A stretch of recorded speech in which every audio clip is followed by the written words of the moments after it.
அனைவருக்கும் என்னுடைய அன்பான மாலை வணக்கம்.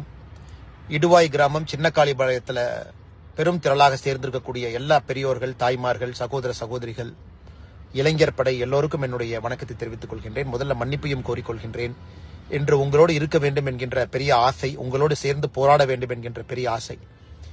காவல்துறை அனுமதி மறுப்பை நீங்க பார்த்திருக்கிறீங்க. அதனால் நம்முடைய மாவட்ட தலைவர் அவர்கள் அந்த அனுமதி மறுப்பை எதிர்த்து நீதியை பெற்று கோர்ட் மூலமாக மறுபடியும் ஆர்ப்பாட்டத்தை நடத்துவதாக எனக்கு சொல்லியிருந்தார்கள். அதன் காரணமாக டெல்லியில ஒரு கட்சி நிகழ்ச்சிக்காக வந்துவிட்டேன். ஆனாலும் இன்று நீங்கள் எல்லோரும் கூட காவல்துறையினுடைய தடையெல்லாம் மீறி இன்று இந்த போராட்டத்தை நடத்தி கொண்டிருக்கின்றீர்கள். அதனால் நிச்சயமாக உங்களுக்கு உறுதியளிக்கின்றேன், அடுத்து நடக்கக்கூடிய போராட்டத்திற்கு நான் நிச்சயமாக அங்கே இருப்பேன். அதே நேரத்தில் எங்களுடைய மாவட்ட தலைவர் அண்ணன் ஸ்ரீனிவாசன் அவர்கள் முறையாக அனுமதியை நிச்சயமாக பெறுவார் என்கின்ற நம்பிக்கையும் எனக்கு இருக்கு. காவல்துறை அப்பொழுதும் அதை மறுத்தால் வேறு வழி இல்லை, நானும் உங்களைப் போல அதை மீற வேண்டிய கட்டாயத்திற்கு தள்ளப்பட்டிருப்பேன். காரணம், ஜனநாயக முறையில அறரீதியில் நடக்கக்கூடிய போராட்டம்.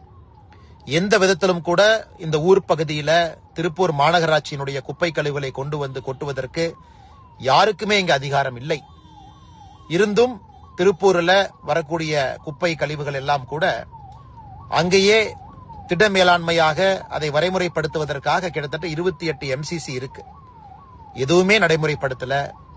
இந்த குப்பை அகற்றப்படுவதில் ஒரு பெரிய லஞ்ச சாம்ராஜ்யத்தையே திருப்பூரினுடைய மாநகராட்சி நடத்தி கொண்டிருக்கின்றார்கள்.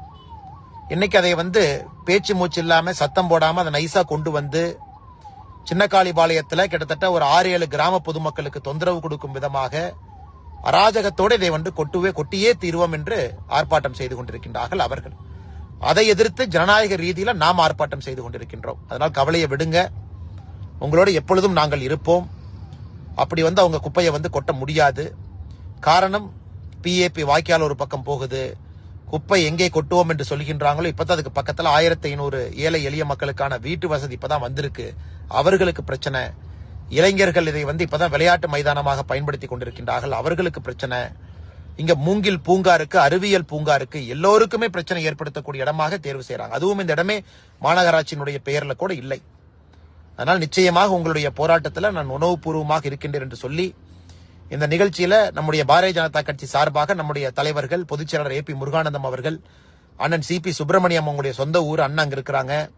மூத்த திருப்பூர் பகுதியினுடைய பாரதிய ஜனதா கட்சியினுடைய தலைவர் பெருமக்கள் எல்லோரும் இருக்கின்றார்கள். மாவட்டத்தினுடைய தலைவர் அண்ணன் ஸ்ரீனிவாசன் அவர்கள் இருக்கின்றார்கள். எல்லோரும் உங்களுக்கு அரணாக இருப்பார்கள். மறுபடியும் நடக்கக்கூடிய போராட்டத்திற்கு நான் நிச்சயமாக வருவேன். ஒரு முன்னாள் காவல்துறை அதிகாரியாக இருந்து உங்களுடைய அன்பை பெற்றிருக்கக்கூடிய நான் இன்று காவல்துறையினுடைய தடையை மீறி பூட்டை உடைத்து உள்ளே வரக்கூடாது என்கின்ற ஒரே ஒரு காரணத்திற்காக மட்டும்தான் நான் வரவில்லை. நாமெல்லாம் பப்ளிக் லைஃப்ல ஒரு எக்ஸாம்பிள் செட் பண்ணணும் தான். அதையும் மீறி நாளைக்கு நாளானை குப்பையை கொட்ட வர்றாங்கன்னா முதல் ஆளாக தடுத்து நிறுத்துவதற்கு நான் அங்கே இருப்பேன் என்கின்ற உறுதிமொழியும் உங்களுக்கு அளித்து அடுத்து நடக்கக்கூடிய போராட்ட நிகழ்வுல நிச்சயமாக பங்கேற்பேன் என்கின்ற உறுதிமொழியும் அளித்து, அதனால் நிச்சயமாக ஜனநாயக ரீதியில தொடர்ந்து போராடுவோம், வெற்றியை நிலைநாட்டுவோம் என்று சொல்லி வாய்ப்பு கொடுத்த அண்ணன் ஸ்ரீனிவாசன் அவர்களுக்கும் மாவட்டத்தினுடைய எல்லா நிர்வாகிகளுக்கும் நன்றி கலந்த வாழ்த்துக்களை, வணக்கங்களை தெரிவித்து, மிக பொறுமையாக இருக்கக்கூடிய நம்முடைய பெரியவர்கள், தாய்மார்கள், பொதுமக்கள், இங்க குழுமி இருக்கக்கூடிய எல்லோருக்கும் என்னுடைய வணக்கத்தையும் இந்த நேரத்தில் தெரிவித்துக் கொள்கின்றேன். நன்றி, வணக்கம்.